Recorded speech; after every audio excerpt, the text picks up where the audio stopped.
A paz do Senhor Jesus a todos, sejam bem-vindos a mais um estudo. Tenho certeza que você está sendo e continuará sendo edificado e abençoado por Deus através das mensagens desse canal. Eu sou Misael Martins e nós estamos aqui para iniciar mais um estudo da Palavra de Deus.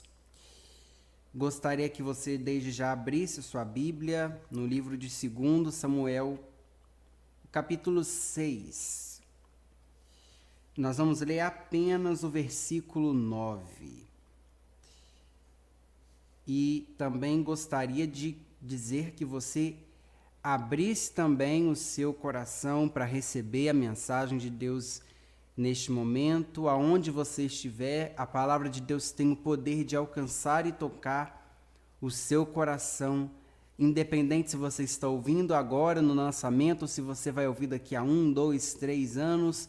A mensagem de Deus não tem prazo de validade, não tem data para expirar. Ela permanece viva, não só agora, mas para sempre. 2 Samuel capítulo 6, versículo 9, diz assim: E temeu Davi ao Senhor naquele dia e disse: Como virá a mim a arca do Senhor? Mais uma vez, e temeu Davi ao Senhor naquele dia e disse: Como virá a mim a arca do Senhor? Senhor Deus, neste momento te agradecemos, te louvamos e te adoramos por essa oportunidade, por esse privilégio de poder ser transmissor da mensagem do Senhor. Eu não tenho dúvidas, ó Pai amado, de que foi o Senhor quem me deu a revelação da palavra que eu estarei transmitindo aqui. Ó Deus, eu quero pedir a Ti que vidas também sejam tocadas e que elas sintam o que eu senti quando o Senhor palestrava comigo. E eu quero pedir a Ti que a Tua palavra toque, entre, liberte, quebre cadeias, renove forças e que o Teu nome, somente o Teu nome, seja glorificado mais uma vez. Em o nome de Jesus. Todos vocês conhecem a história de Davi, conhecem quem foi Davi, pelo menos o episódio quando Davi mata Golias. Mas hoje nós não estamos aqui para falar dessa história específica. Hoje nós vamos falar de um período muito importante, um período muito bom da vida de Davi. Um período alto da vida de Davi. Depois da morte do rei Saul, aquele rei, o primeiro rei de Israel que havia sido aclamado pelo povo, o povo pediu a Deus, Deus concedeu-lhes um rei. E Saul morre depois de uma trágica guerra contra os filisteus, e essa história é narrada no finalzinho do livro de 1 Samuel. E a gente tem uma impressão errada de que Saul morre. E logo após a morte de Saul, logo após o período de luto da morte de Saul, Davi assume o reino e tudo a mil maravilhas e todos foram felizes para sempre. Mas não é bem essa a narrativa bíblica que a gente vai encontrar. Mesmo após a morte de Saul, Davi ainda vai encontrar um caminho de obstáculos até conseguir alcançar o seu objetivo e até conseguir viver a plenitude da promessa de Deus na sua vida, que era o trono. A Bíblia vai dizer que após a morte de Saul, Davi consulta ao Senhor, e eu gostaria que você gravasse essa frase. Davi consulta ao Senhor e pergunta: Deus, para onde é que eu vou agora? E Deus disse: vai a Hebrom. E de Hebrom, Davi começa a reinar sobre a tribo de Judá. E ao mesmo tempo em que Deus está dizendo: Davi, desça a Hebrom para que eu te faça rei sobre Judá, ao mesmo tempo em que Deus ordena Davi ser rei de uma tribo, Abner, capitão do exército do então rei Saul, vai até a casa de Saul e pega o filho de Saul chamado Isbosete e o constitui como rei sobre as demais tribos de Israel.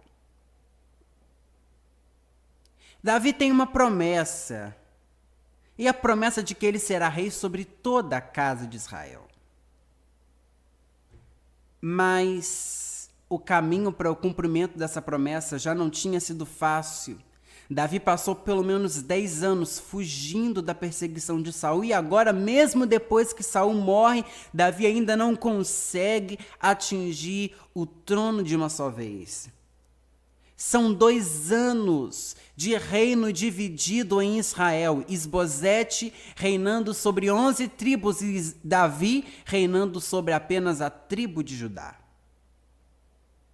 Só que existem tempos, existem fases na nossa vida que não simplesmente devemos tentar entender, mas nós temos que aceitar e obedecer. Porque é um tempo de paciência. É um tempo de perseverança. O teste, o treinamento de Deus na vida de Davi ainda não terminou.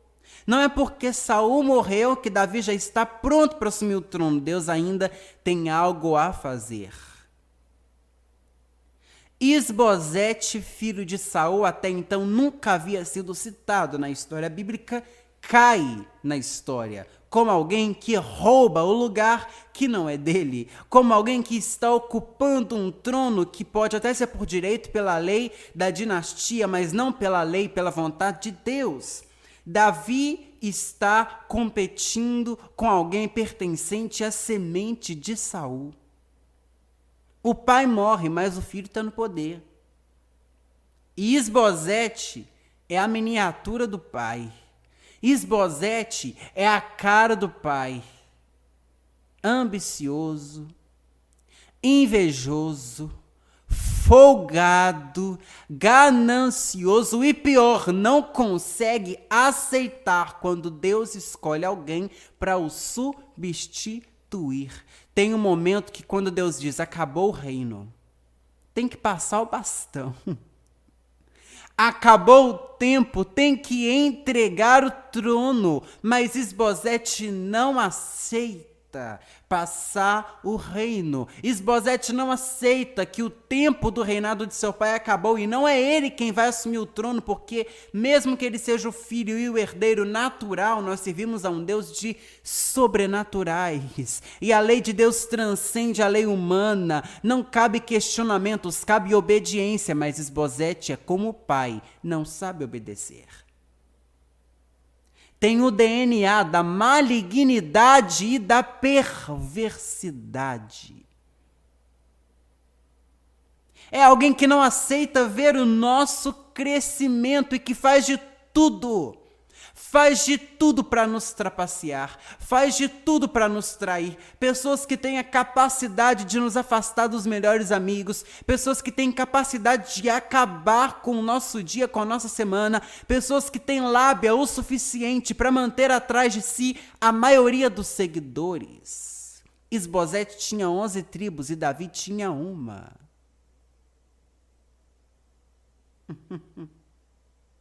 Mas no livro de 2 Samuel, capítulo 3, versículo 1, tem a chave dessa história. E houve uma longa guerra entre a casa de Saul e a casa de Davi. Porém, Davi se ia fortalecendo, mas os da casa de Saul se iam enfraquecendo. Deus faz questão de mostrar a diferença. Ele pode ter mais, ele pode ser maior, ele pode ser mais forte, ter mais chances de conseguir se manter no trono. Afinal, ele tem 90% do reino sob o seu domínio, mas é um reino que vai durar só 2 anos, porque Deus fortalece a Davi e enfraquece Isbosete. Para Isbosete, guerra é sinônimo de castigo, mas para Davi a guerra é o passaporte para o trono. Então não fique triste se tem alguém querendo roubar o lugar da sua promessa, se tem alguém que está por cima e está ocupando o lugar que Deus disse que é teu, que é para você ocupar, porque vai durar pouco essa guerra. Deus vai enfraquecer Isbosete e você vai se fortalecer e vai se confirmar no lugar em que Deus reservou para você e para mais ninguém. Tem gente que se acha no direito de ocupar os nossos lugares, se acham no direito de interferir na nossa vida. Tem gente que se acha no direito de trapacear, de nos pisar e de nos humilhar, mas calma! No tempo de Deus, no tempo certo, não vai durar muito tempo. Reino de engano não dura muito tempo. Reino movido à trapaça não dura muito tempo. Reino embasado na traição e na perversidade tem dias e horas contados. Isbosete vai perder a cabeça porque Deus abate a soberba. A casa de Saul está debaixo de maldição, mas a casa de Davi está debaixo de promessa. E eu gostaria que você repetisse: a minha casa está debaixo de promessa. Fica tranquilo, porque Isbosete não vai ganhar a guerra. Ele pode ter mais, ele pode ser maior, mas ele não vai ganhar a guerra. Davi vence Isbosete, passa 2 anos, Isbosete morre. E por fim Davi conquista todo o reino de Israel. Chegou o tempo da promessa, chegou o tempo da conquista. Mas existe uma pendência no reino de Israel. Existe um problema grave no reino de Israel. E aqui eu ainda não estou falando da questão da arca. Eu preciso antes contextualizar o início do reino de Davi, até porque Deus havia me entregue revelações aqui, eu não posso pular nada do que Deus me falou. Havia uma pendência no reino de Israel. Se você pudesse, por favor, volte comigo no livro do Êxodo, no capítulo 3, no versículo 17. Deus faz uma promessa, e na verdade não é a primeira vez que Deus faz essa promessa. Mas Deus vai dizer para Moisés algo muito importante, e vai dizer assim: portanto eu disse, far-vos-ei subir da aflição do Egito, a terra do Cananeu, e do Eteu, e do Amorreu, e do Ferezeu, e do Eveu, e do Jebuseu, a uma terra que mana leite e mel. Aqui Deus está falando de 6 nações, 6 povos que ocupavam a terra prometida, e o lugar onde eles ocupavam, a terra que eles ocupavam, deveria ser conquistada. 6 povos que deveriam ser conquistados. E Deus havia dito isso para Abraão, Deus havia dito isso para Isaac, para Jacó, para Moisés. Várias vezes essa profecia de Deus, várias vezes uma relação dos povos foi mencionada. E tem uma curiosidade aqui. Todas as vezes que Deus menciona os povos a serem conquistados em Canaã, nem sempre são todos os povos que Deus menciona, nem sempre a ordem é a mesma, mas tem um povo que sempre está presente. E o nome desse povo são os Jebuseus. E é engraçado porque, independente do número de povos que Deus cita, independente da ordem do primeiro, do segundo, do terceiro e do quarto, os Jebuseus sempre ocupam o último lugar na relação de conquista de Deus. Quem são os Jebuseus? Os Jebuseus são uma tribo que ocupam a cidade de Jerusalém.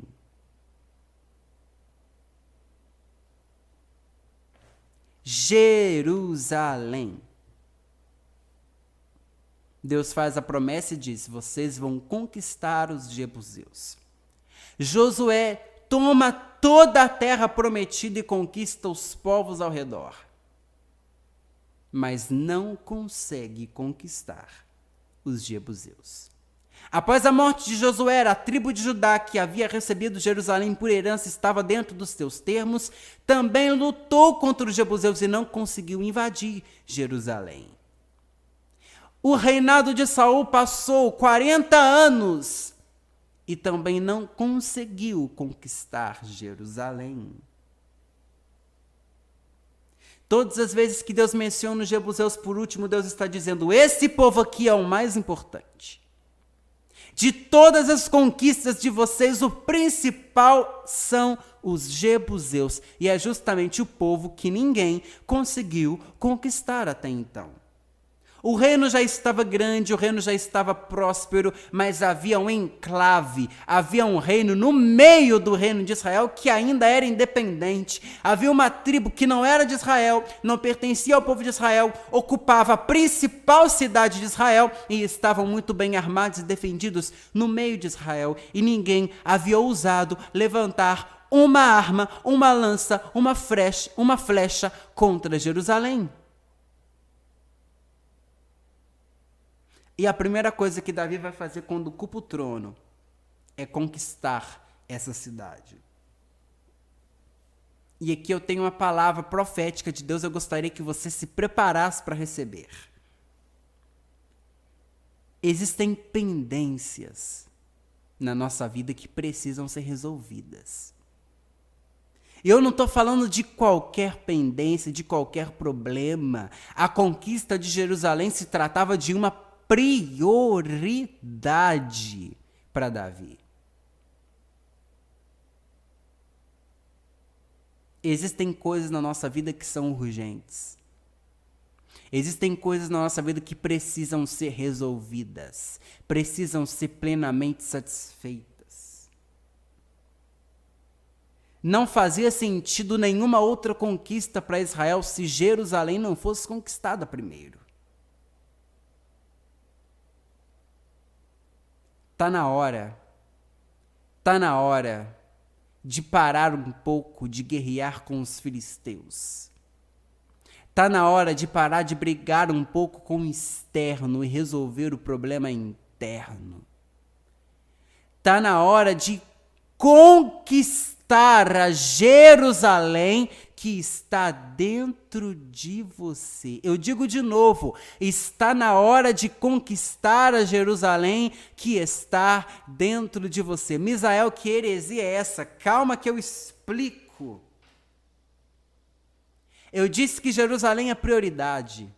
Jerusalém é o principal. Deus está te chamando a viver a plenitude da vida cristã. E o que é que está te impedindo de viver essa plenitude? A terra ainda não foi plenamente conquistada e falta o principal.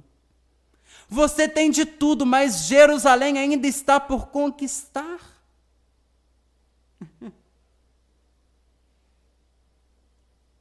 Não dá tempo mais e não dá mais para ficar gastando energia com filisteus.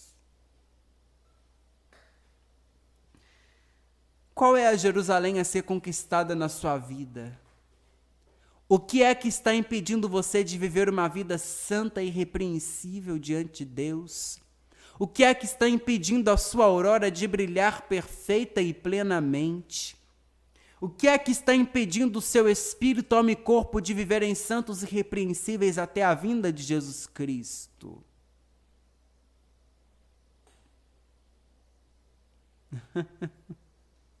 Às vezes, a Jerusalém que você tem que conquistar na sua vida é uma cura emocional.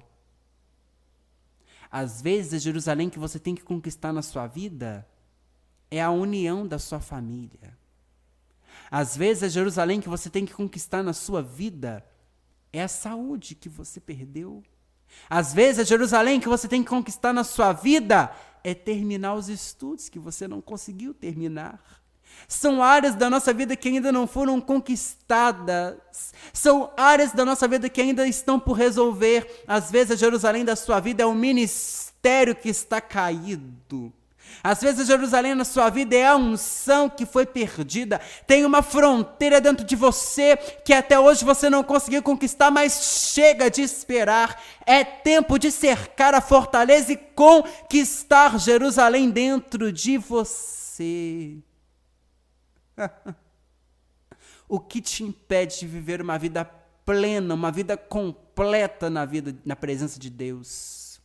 O que te impede de viver a verdadeira alegria do Espírito Santo? Tem algo dentro de você que te incomoda, tem algo dentro de você, tem um reino que não te pertence, que não é seu, está querendo se passar de seu, você não consegue se livrar dos jebuseus. É tempo de tirar quem não é de dentro de você, é tempo de tirar para fora quem não te pertence e ocupar o que é teu por herança.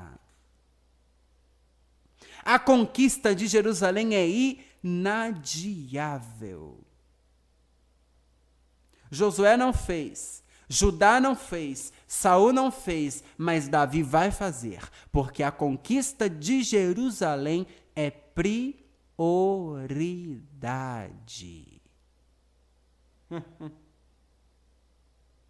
Ao invés de gastar o teu tempo debatendo com filisteus, vai dobrar os teus joelhos e conquistar a Jerusalém pela oração. Saul viveu 40 anos do reinado brigando com filisteus, querendo briga com filisteus, querendo debate com filisteus, querendo papo com filisteus, uma terra que nem me pertence, uma terra que não é minha herança, uma terra que está fora dos meus limites, e tem uma Jerusalém dentro do meu reino que ainda está inconquistável, intocável. Chega de gastar tempo com o que não é pão, chega de gastar tempo com o que não vai trazer resultado, e vai estudar, vai trabalhar, vai cuidar da tua casa, vai resolver a tua vida financeira, vai resolver o teu ministério, vai resolver coisas que importam realmente na sua vida. Jerusalém precisa ser conquistada. E Saul não consegue. Saul não tenta. Saul se acomoda em ter algo na sua vida, algo no seu reino que não lhe pertence, mas está ali. É um espinho. É um enclave. É uma tribo que não é de Israel, mas está no meio de Israel e ocupando o lugar mais importante de Israel. A minha pergunta é: o que é que está ocupando o lugar de prioridade na sua vida?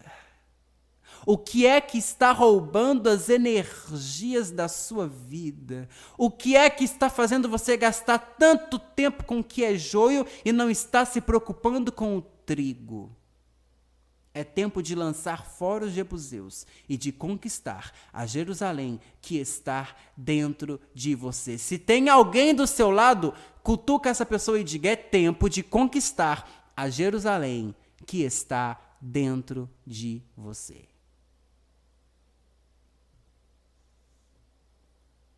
Davi conquista Jerusalém. Davi conquista a cidade.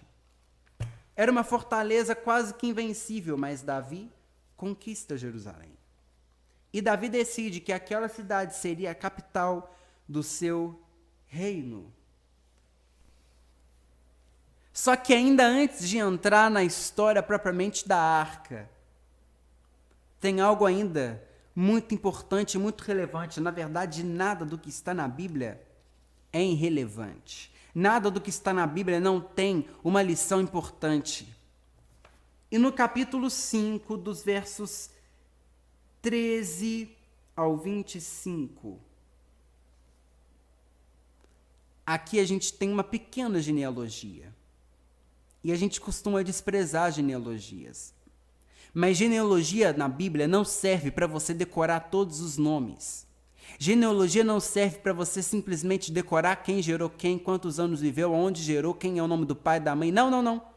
Genealogia tem um propósito. E um propósito de mostrar que passa um, passa dois, passa três, vem avô, filho, neto, bisneto, trisneto, mas Deus permanece o mesmo.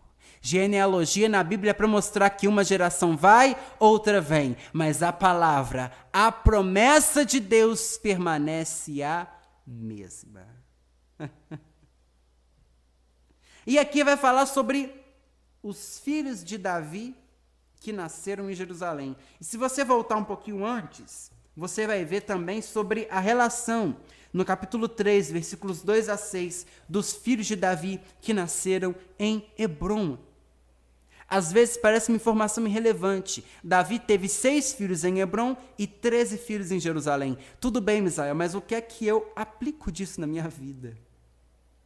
Nós estamos falando de 2 cidades. Mas não somente 2 cidades, de 2 fases. Davi, quando reina em Hebrom, reina por uma tribo só. Davi, quando reina em Jerusalém, reina em todas as tribos. Davi em Hebrom ainda não atingiu o reconhecimento da promessa. Davi em Hebrom ainda precisa lutar. Davi em Hebrom ainda passa luta. Davi em Hebrom ainda está no anonimato. Davi em Hebrom ainda está passando prova na dificuldade, no sofrimento, na guerra e no deserto.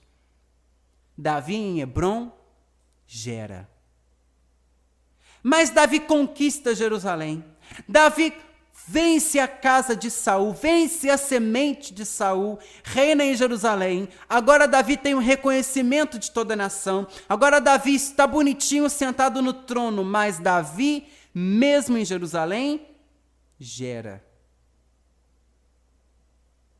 Eu vou dizer isso aqui, e talvez nem todo mundo esteja preparado para ouvir, mas eu preciso dizer. Tem gente que gera quando está em Hebrom.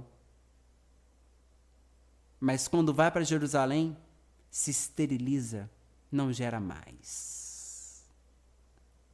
Tem gente que gera no anonimato, gera no sofrimento, gera quando está embaixo, gera quando ninguém reconhece, gera quando é só um porteiro, gera quando é só um limpador de chão, mas quando recebe um trono, quando recebe um cetro, quando chega num palácio, quando chega em Jerusalém, para de gerar e acha que agora a vida é só mandar. Talvez tenha gente que não entende a linguagem espiritual e não sabe o que eu quero dizer com gerar. Gerar é dar fruto.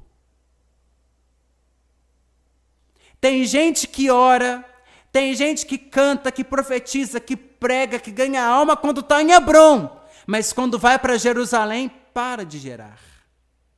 Quando conquista reconhecimento, para de gerar. Quando conquista posição e fama, não gera mais, não prega mais, não ora mais, não profetiza mais. Acha que isso é coisa para gente de baixo clero. Ei, menos. Mesmo em Jerusalém, mesmo quando receber a honra, é tempo de gerar. E melhor, gerar mais. Davi gera 6 filhos em Hebrom e 13 filhos em Jerusalém.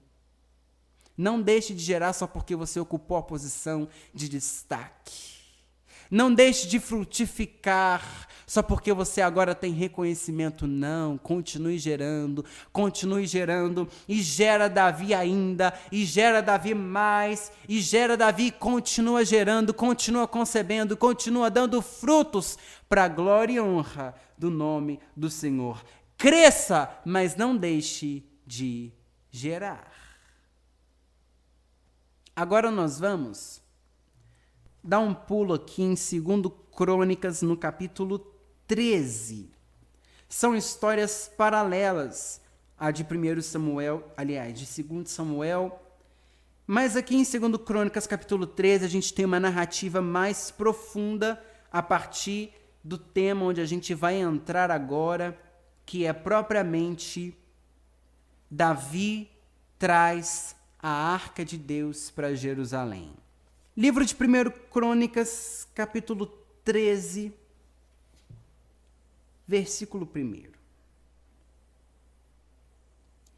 E teve Davi conselho com os capitães de milhares e dos centos, e com todos os príncipes. E disse Davi a toda a congregação de Israel: se bem vos parece, e se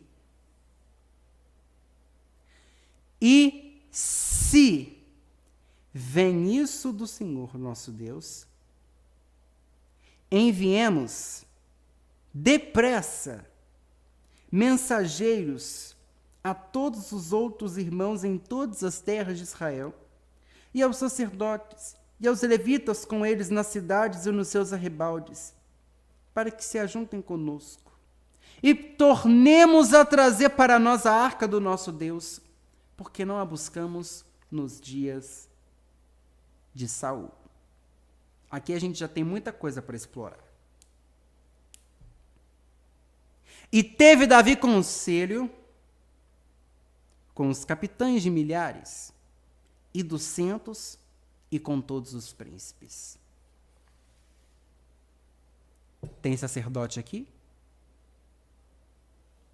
Tem profeta aqui? Tem oração aqui? Cadê o Davi que consulta ao Senhor? Cadê o Davi que não dá meio passo se Deus não for com ele? Teve conselho com capitães e com príncipes. Esse foi o primeiro erro dessa história de Davi. O primeiro erro que Davi vai cometer. Não consultar ao Senhor.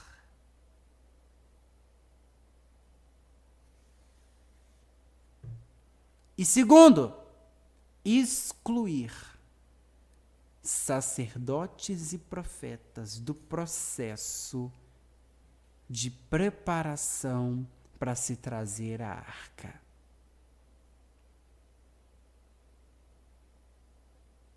Capitães e príncipes não têm competência de decidir o destino da arca. Capitães e príncipes não têm maturidade de resolver problemas relacionados à arca. Tem gente, tem líder, tem ministério fracassando porque estão deixando de lado o sacerdote levita e estão dando voz a capitães e a príncipes. Eu acho que eu não preciso aprofundar, porque quem é pentecostal e quem é servo já entende o que eu quero dizer. Dar voz a capitão e a príncipe, gente que não tem nada de Deus para falar, gente que tem até lábia, mas não tem unção, estão excluindo os sacerdotes e os profetas das igrejas, estão excluindo quem ora e quem profetiza, porque quem ora recebe direção de Deus, quem ora não faz nada se Deus não mandar, e quem profetiza não diz nada se Deus não disser, então não vai falar o que eu quero ouvir, então não vai falar o que eu desejo. Agora, capitão e príncipe só ouve e obedece. Capitão e príncipe respeita a hierarquia. Capitão e príncipe obedece sem questionar. Mas Deus está dizendo: eu preciso de sacerdotes e profetas que não são dependentes de rei. Não falam o que o rei quer ouvir. Agora, capitão e príncipe, tudo que o rei disser, nós faremos. Gente se cercando de capitães e príncipes, querendo ouvir conselho de capitães e príncipes, e excluem do círculo de amizades, excluem dos contatos verdadeiros sacerdotes e profetas. E Davi fala: vamos trazer a arca para Jerusalém depressa, vamos resolver esse problema já, vamos tomar esse problema já, vamos trabalhar isso agora, nós precisamos da arca aqui para ontem, vamos. Porque nós não buscamos a arca nos tempos de Saul. Davi sabe que é preciso trazer a arca para o centro da adoração em Israel. Davi sabe que é preciso trazer a presença de Deus para o centro político de Israel, que era Jerusalém. E ele está certo na intenção e no propósito. Ele não está errado. Ele tem que fazer isso mesmo. Ele está fazendo o que Saul não fez. Ele está fazendo a diferença. E Deus se agrada de quem faz a diferença. Se fosse para continuar fazendo o que Saul fez, que Isbosete ficasse no trono. Mas se Deus colocou Davi, é porque Deus quer que faça diferença.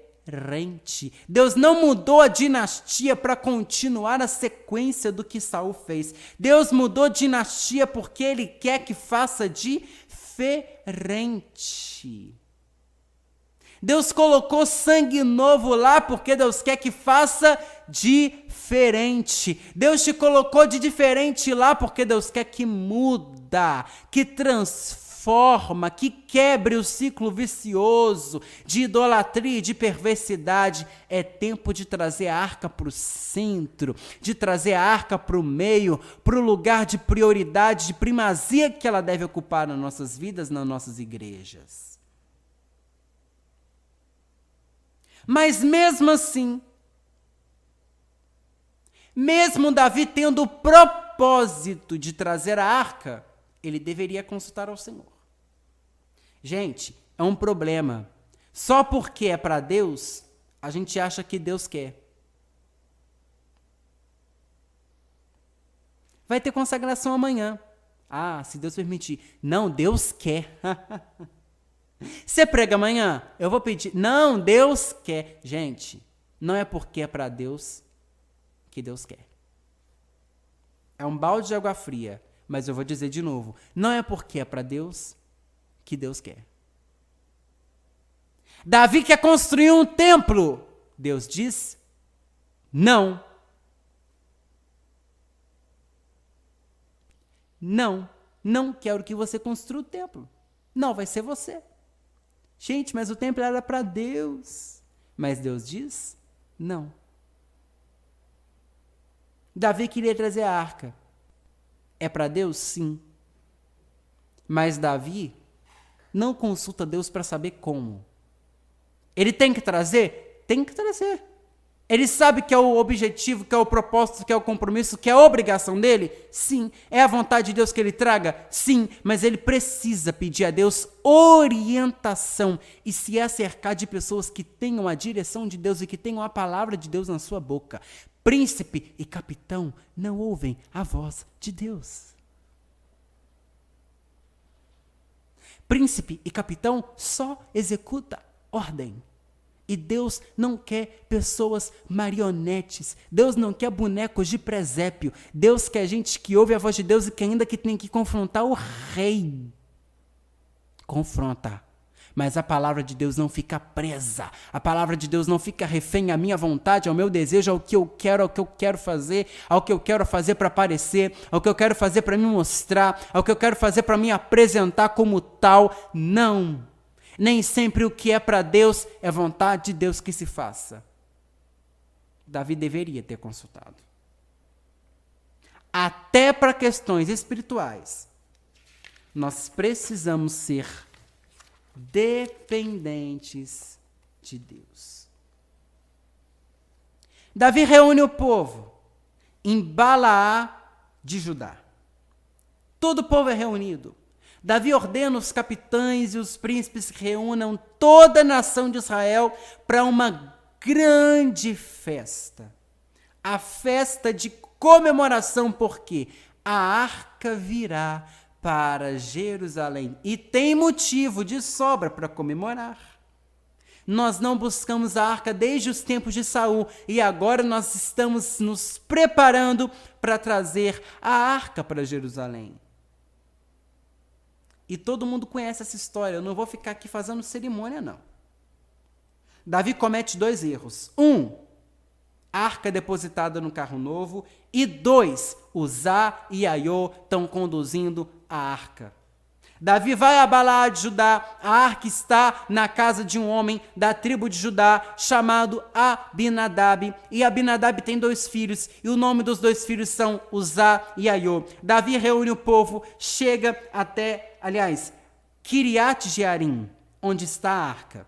Vamos voltar. Davi reúne o povo em Balaá de Judá, faz uma procissão até Kiriat Jearim, chega lá, a arca está na casa de Abinadab. Toma a arca da casa de Abinadab e segue caminho até Jerusalém. De Balaá a Kiriat Jearim a Jerusalém. Arca no carro novo? Errado. Uzá e Aiô, da tribo de Judá, conduzindo a arca? Errado. Todo mundo sabe que a tem que ser levada nos ombros e nos ombros dos levitas. Às vezes a intenção é boa. A arca no carro novo não era que Davi estava simplesmente ignorando a lei de Deus, não. Davi queria honrar a arca. Davi queria prestigiar a arca. É um carro novo, nunca tinha sido usado. Mas não é porque é bom que agrada a Deus. Gente, tem coisa que dói, mas verdade dói mesmo. E Deus me deu essa palavra para evidenciar algumas verdades que a gente não quer ouvir, mas a gente precisa ouvir. Não é porque é bom que é para Deus. Não é porque é festa que é para Deus. Não é porque está orando que Deus está recebendo. Não é porque está louvando que Deus está recebendo. Não é porque está consagrando que Deus está se agradando. Tem tipos de jejum que Deus não recebe, sabia? Tem oração que não passa do teto, sabia? Tem conjunto que canta, que Deus tapa os ouvidos para não ouvir, sabia? A arca é para ser levada nos ombros. É lei. Ponto. Final. A gente tem que aprender que por mais que a gente queira fazer para agradar, o que é lei, é lei. Por mais que a gente queira inovar, o que é lei, é lei. Por mais que a gente queira enfeitar, o que é lei, é lei. Deus quer o tradicional. Deus quer o original. Cadê a originalidade da sua adoração? Quer enfeitar, quer fuleirar demais, quer fazer muita coisa, muito enfeite, muito adorno, e o principal está se perdendo. A essência está se perdendo entre os adornos, entre os enfeites. É muita técnica para pouca unção. É muito barulho para pouco Pentecoste. É muita teologia para pouca graça. Cadê a arca no ombro?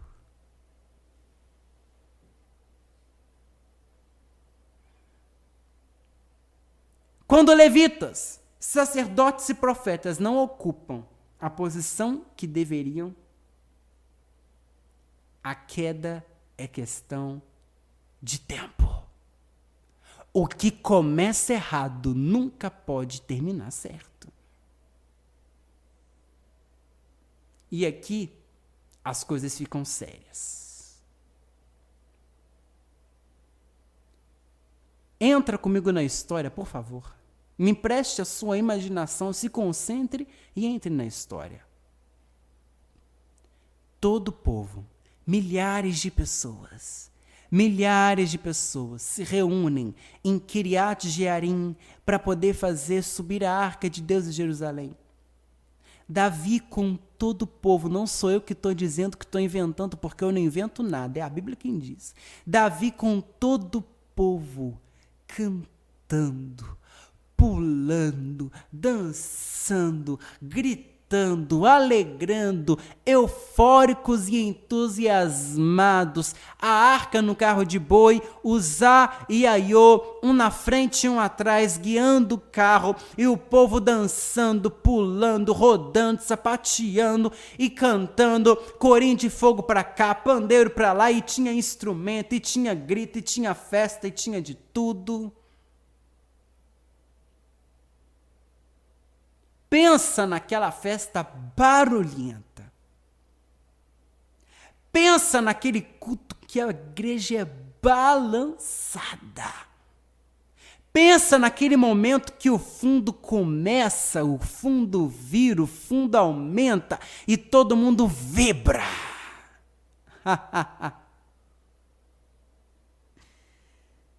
Mas nem sempre onde tem louvor, tem santidade.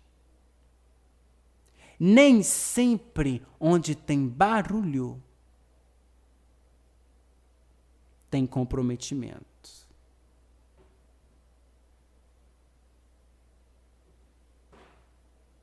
Ó, o povo grita, o povo canta, o povo adora, o povo fala em língua, o povo sapateia. A Bíblia diz que todos estavam ali cantando com todas as suas forças. Davi estava perdendo a linha.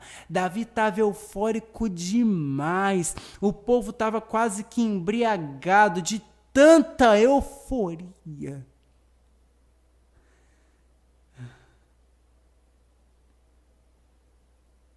Em dado momento, os bois tropeçam, a arca vai cair, Uzá segura a arca. Gente, todo mundo conhece a história, não tem que ficar fazendo cerimônia, não. Deus mata Uzá. Ponto. A história é fria, que chega a ser chocante. A história é tão direta, que choca quem lê. Mas eu vou te provar que não é bem isso que está escrito.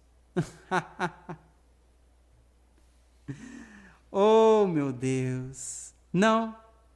A gente lê assim: os bois tropeçam, Uzá, todo inocente, com toda a boa vontade do mundo, vai lá segurar a arca e Deus mata o próprio coitado. Não. Não. A história não é essa. Vamos ler direito? Versículo 9 do capítulo 13. Chegando à eira de Quinom, estendeu Uzá a mão para segurar a arca, porque os bois tropeçaram. Porque os bois tropeçaram. Porque os bois tropeçaram. Não é isso que está escrito. Está escrito: Uzá estendeu a mão para segurar a arca, porque os bois tropeçavam.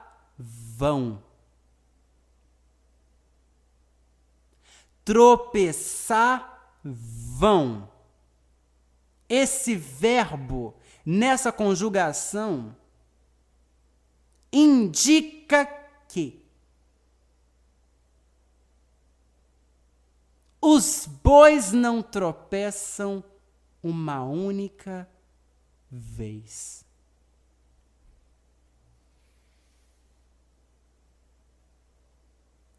E o que mais me choca nessa história é o silêncio de Deus. Deus não fala nada. Deus não usa vaso. Deus não levanta profeta. Deus não entrega a visão. Deus não fala com Davi.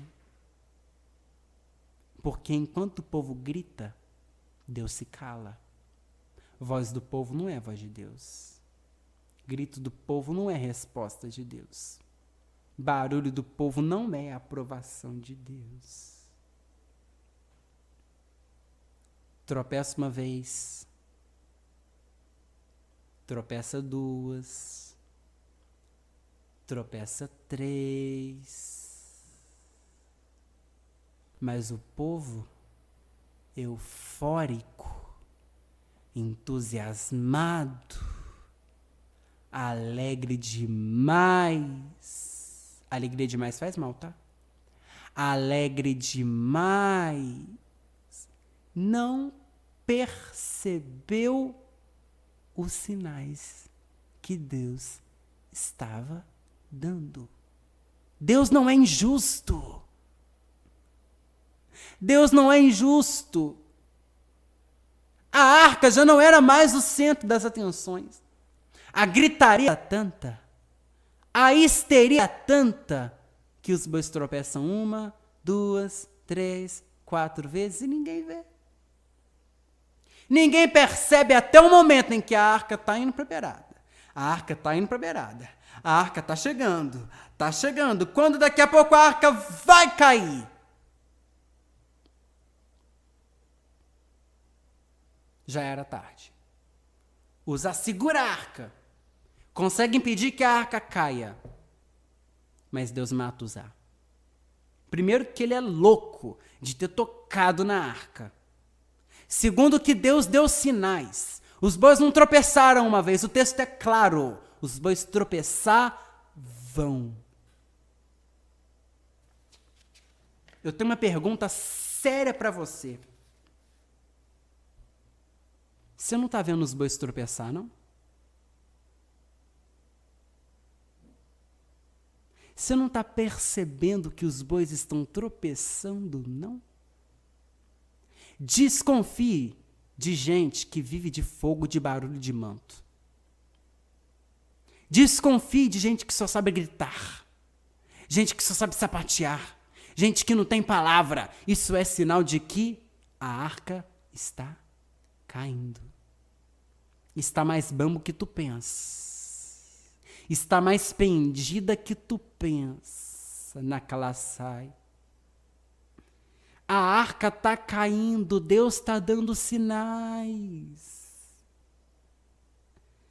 1, 2, 3 vezes. Para, Davi! Para a festa! Para o canto! Para a pregação! Para de profetizar! Para! E vai consertar a tua vida. O que começa errado não termina errado. Uzá vai morrer. Para hoje, enquanto o boi só tropeçou uma vez, enquanto ainda dá tempo, para de gritar e ouve a voz de Deus. Para de pular, senta. Ouve, conserta-te. Enquanto ainda tem volta. Porque se tu não para a festa, Deus vai parar a tua festa. Tem gente que pensa que faz e acontece e fica por isso mesmo. Deus vai parar a tua festa. Tem gente que peca. Ah, até hoje não deu em nada. Deus vai parar a tua festa. Deus permite a morte de Uzá. E tem lições que a gente só aprende na dor. Tem lições que a gente só aprende na perda.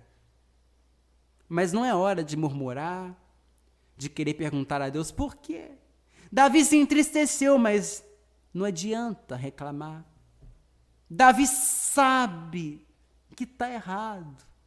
Davi sabe que ele tem que consertar, mas ele não deu atenção quando só eram sinais. Agora que veio a morte, é tarde demais. Mas juízo não indica final. Juízo indica recomeço. Quando Deus derrama o juízo sobre alguém, sobre uma casa, sobre uma igreja, Deus não está dizendo, vou acabar com você. Não, Deus está dizendo, conserta, porque ainda há esperança. Vocês deram sorte que eu matei só Uzá? Deus está dizendo, ainda tem jeito, para a festa, conserta o que tem que ser consertado, porque eu ainda quero trazer a arca para Jerusalém. Eu ainda quero me manifestar, mas tem que ser do meu jeito. Tem que seguir as minhas ordenanças. Deus não está dizendo para você mudar o plano. Deus não está dizendo para você mudar o propósito. Deus está dizendo, mude a estratégia. Mude a rota. E viva os propósitos de Deus para a sua vida. E não ignore os sinais que os bois estão te dando. Os bois estão tropeçando. Para, examina a tua vida. Vê o que está de errado antes que Deus abra rotura em você. Antes que Deus abra brecha em você, antes que Deus desça para punir, antes que Deus desça para julgar, Ele pode não estar falando nada, mas os sinais estão te alertando. É tempo de parar. Ou você acha que a pandemia do coronavírus é o quê? Quantos Uzás estão morrendo Quantas arcas estão pendidas por aí, porque não deram atenção quando os bois estavam tropeçando. Zombaram, criticaram, humilharam, desprezaram a arca, tocaram na arca, feriram a arca, e agora Deus desceu com a espada para ferir Uzá. E agora é tempo de repensar o que deu errado, consertar o erro e fazer segundo a ordenança de Deus. Aqui nós terminamos a primeira parte do nosso estudo. Nós teremos em breve a segunda parte do estudo. Davi traz a arca para Jerusalém. Nós vamos ver na segunda parte como Davi vai consertar os seus erros e como vai ser tudo diferente na segunda vez. Porque aprenda uma coisa, Davi peca, Davi erra, Davi adultera, Davi é cúmplice de homicídio, mas uma coisa você pode ter certeza, Davi nunca vai cometer os mesmos erros mais de uma vez. Davi é alguém que erra muito, mas nunca peca mesmo pecado 2 vezes. Ele aprende com os erros e conserta os erros. Que Deus abençoe você e até a segunda parte do nosso estudo, se assim Deus nos permitir.